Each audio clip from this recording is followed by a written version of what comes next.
Alex Willis, and I'm here to tell you the backstory behind the Stellies movement and how social media was used as the driving force behind the organization of it all. Stellenbosch University and other universities nationwide made history in a national shutdown in protest over fee increases. This went right up to Parliament and the Union buildings and culminated in the President's announcement on Friday 23rd of October of a 0% increase for 2016. It was an incredible time of unity held together by a common cause and by song and dance. As a nationwide movement led almost exclusively by black women, it was a time in which brave, bold and strident black women fought for and claimed their spaces in leadership. And a time in which white comrades graciously accepted that it was not their place to lead, but to stand alongside their fellow South Africans in the fight for justice. It was more than just a non-racial movement, however. It was also one of incredible solidarity in comradeship.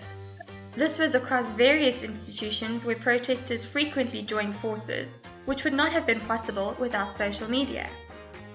Twitter hashtags as well as a Facebook group of more than 3,400 members was used to communicate what was happening where.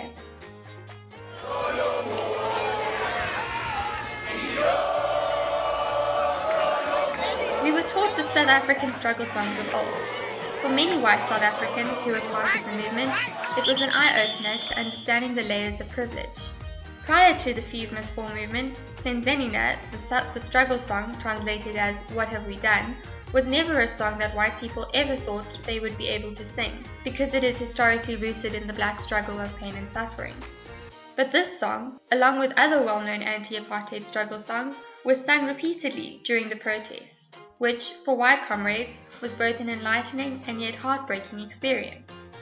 Although fee increases affect everyone, it hits some more than others, and this is where conversations about white privilege began to emerge. These were conversations that exploded on Twitter and Facebook, as well as various blog spaces. Twitter and Facebook were not only spaces that were open for engagement on issues of white privilege during the movement, but were also a platform of sharing. This meant that various trending articles were shared, engaging youth on questions of privilege. And, for white people, this was a time for them to confront their privilege and ask questions about how they can leverage their privilege as a positive force in the fight for justice. In many ways, the impact of social media during the Fees Must Fall movement mimicked that of the Arab Spring several years earlier. The digital age is not only changing the way we communicate, but in fact, it is opening up spaces of democracy that was never thought possible before.